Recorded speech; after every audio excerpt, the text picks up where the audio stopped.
Hello there, Seraphim17 once again, bringing you the third section to Chapter 6 in my Castlevania Night Difficulty video walkthrough. And this is the Castle Hall. And this, if you don't know what you're doing, can be a bastard of a level. And the reason for it is because the game, unless you know exactly where you're going, doesn't exactly signpost what you're supposed to do very well. And if you're unlucky like I was, you'll not get the dynamic camera movements to show you exactly what it wants you to do. And I didn't realise you were supposed to rip these boards off the windows and then pull the curtain open to stop the vampires from spawning, so I ran around for a significant amount of time killing endlessly spawning enemies. And the best way to stop this from happening is to do exactly what I did just then. The whole objective of this next part of the game is to stop those holes from spawning vampires. The best way to kill the vampires is, as I've explained in previous videos, to use the holy water twice if you're lazy like me and hope they drop some more so you can just keep spamming it, or to use the Shoryuken with the dark gauntlet that you got off the Black Knight. But this next room's got 2 more windows that you have to open that's going to spawn vampires. Bear in mind when you're trying to rip the boards and stuff off the windows, if you get punched it will interrupt it, so don't do it when there's too many enemies around. That means that one of those knights has just spawned. Watch out for his area of attack. He just hit me with it then because I was locked into the quick time event. And be careful because now the vampires are going to spawn. And what I like to do is run back into that other room, and sometimes if they chase you, you can just get them with a nice little uppercut. But I'm in a bit of a shit state here because I've got the big armoured guy, I've got the vampires dive bombing me, and it's one of those things where if I could have just pulled that thing, the wood off the window and closed one of the holes, I would have had a significantly easier time with this fight. But it's one of those where you just can't help it sometimes. So there's my holy water. You'll notice the vampires are all stunned. The second one finishes them off. I'll start attacking this guy again because it's always best. That's when his shield glows. If his shield glows like that, you can do this. You'll steal his defense capabilities, and now he can't block anything. And it also means that he's about a half to 3/4 ways dead. So just keep pummeling him, and he should finish him off. And just look at them, vampires spawning left, right and centre. This is also a fantastic time to learn how to fight them if you're struggling. I wouldn't recommend it though because it makes this level really long, and I don't know, this game was a little bit too long for me if you ask me in complete honesty. There's the quick time kill where you get to rip out his soul or wherever that glowing thing in his chest is. And then it's just a case of killing the vampires until they stop spawning for a moment. Then you can pull one of the curtains down and hopefully shorten the amount that's going to kill you. So once again I'm using holy water to stun them, finish them off with a quick time event, nice and simple. And just be careful because when they're off screen they can fuck you really quickly. Which is annoying, but it happens. There's the Shoryuken. That's when you can get fucked when you use it because that dude just completely countered me. And there's only this guy left now. As soon as this guy dies, it's going to give us the opportunity to mess with the windows. And this is a nice little trick that I did there. I stun him with the butterfly, the fairy, sorry, not the butterfly, and then I start pulling stuff off the windows. And my logic to this was maybe until he dies, nothing spawns, because it could be like a spawn limit where you've got to kill what's on the screen before anything else turns up. I don't know if it's true, but it seemed to work pretty well. And then you have to open this gate. And it's kind of an exercise in repeating what you're doing. Because once the gate is up, you move through into this next area, you get the key for the door, you put it in the door, and then you have to wait for the door to open and more vampires spawn. And it's, I don't know, it's not the most interesting of levels, but it serves its purpose. And there's a nice little spot to wait, which you're going to see me use, which is up here. Once you've destroyed this cabinet that I'm climbing on, because I couldn't realise why it wouldn't let me get up, and it turns out you've got to smash them. But when you have to wait out the door opening, if you sit up there for like 5 minutes, you'll have no trouble whatsoever. Then you can just jump off, run, go through the door and end the level. You'll notice I do it really wrong because I think I've waited long enough. I haven't, and I end up getting my ass kicked a little bit because the door isn't open and there's a fucking shit ton of vampires knocking about.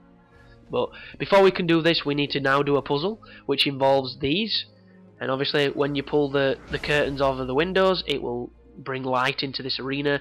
The light will then enable us to shine on the mirrors and complete the challenge. So I still don't think I've realised that I haven't pulled the curtain off. So I'm twisting the mirror's direction. Am I gonna... Come on, Chris, what the fuck are you doing? See what I mean though, where the camera doesn't necessarily show you exactly what you're supposed to do. It kind of hinted at it when I moved there, and it pivoted a little bit, but if you wouldn't have known that, it could take you a while to figure it out. Unless you're, you know, a savant or something.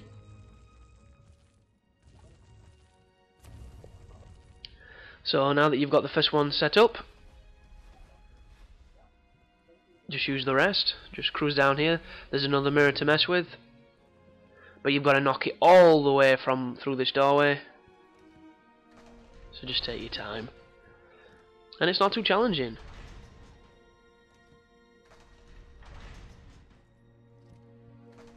I'm currently changing films, flicking through films faster than somebody with, ADD.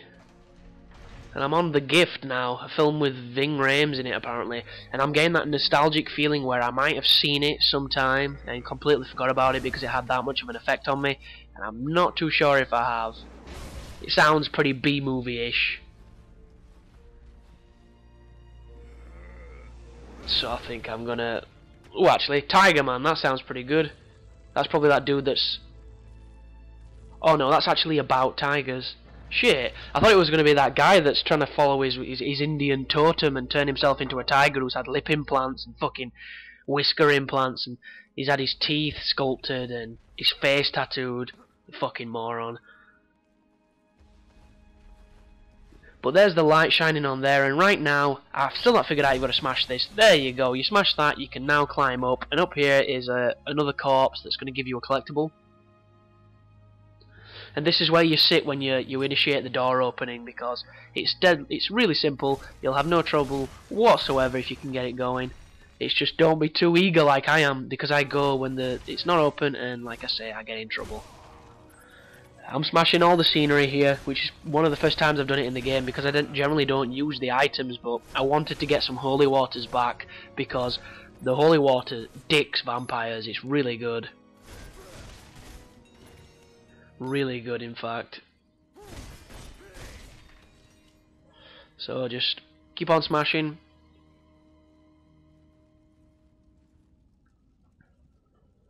And then it's got to do another one of the power ability touching the faceplate puzzles, which is a contrived mechanic, but it's all over this game. And the pattern is blue. Oh no. Both of them are red, so there you go, that's a nice simple one.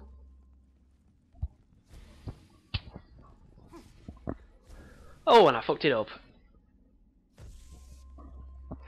So the left one is red, the top one is blue, and the right one is blue. And then both of these back two are red. So there's a solution for that. Another one of those mechanics that it just makes you wonder why. Because it's not exactly what I would call cool, but there you go. And that's the door slowly opening, and from now on this is where the vampires spawn and this is where the little gauntlet begins. But the easiest way to do it is to jump up where I'm about to show you and then just sit there. Oh, and I'm currently craving zombies. And I don't mean that in a sexual connotation or some other perverse meaning. Excuse me, I mean Call of Duty Zombies, because we just finished all the achievements for the Escalation DLC, getting the dudes to paradise on Call of the Dead and using the scavenger to get the shot and all that kind of stuff, and I had a really good time doing it. And I even went back to Kino de Toten to try and learn that level a bit better, because it's definitely my weakest level. And I've just been having a lot of fun with zombies, and I've got some gameplays that I've not uploaded for them, but I'm definitely gonna, because I think it's something that might be interesting and might add to my channel, because some people have mentioned that they'd like to see more diverse content and to move away from Call of Duty, and I think Zombies itself is still Call of Duty, but it's still different enough. and it can be interesting. I mean, if you're not into it, it's probably boring as fuck, but when you get into zombies, it seems to be one of those things that it seems kind of timeless, because it's all about the strategy, it's all about seeing what people do, and it's always nice to see how people play. And I've got a couple of friends that enjoy it as well. They're not as into it as I am, but they'll sit down and they'll play some with me, and I can also do like live chat on it, so you're hearing what we're all talking about while we're doing it. So that'll make it a little bit different, a little bit more interesting. And that was a good holy water. How many vampires is there? Like 5? That's what you want. But the door's finally finished opening. You run through here and it's time to play chess against Laura. If you're not a fan of chess, or if you can't be arsed with it, just completely skip the war game and then you'll end the level quite simply. Then all you have to do is run across this marble area and then carry on and end the level. But about midway through the game now, there are 12 chapters. They do get considerably shorter from here on out, so I will see you there. Thanks for watching, guys. I hoped it helped. I hope you're enjoying it, and you take care now.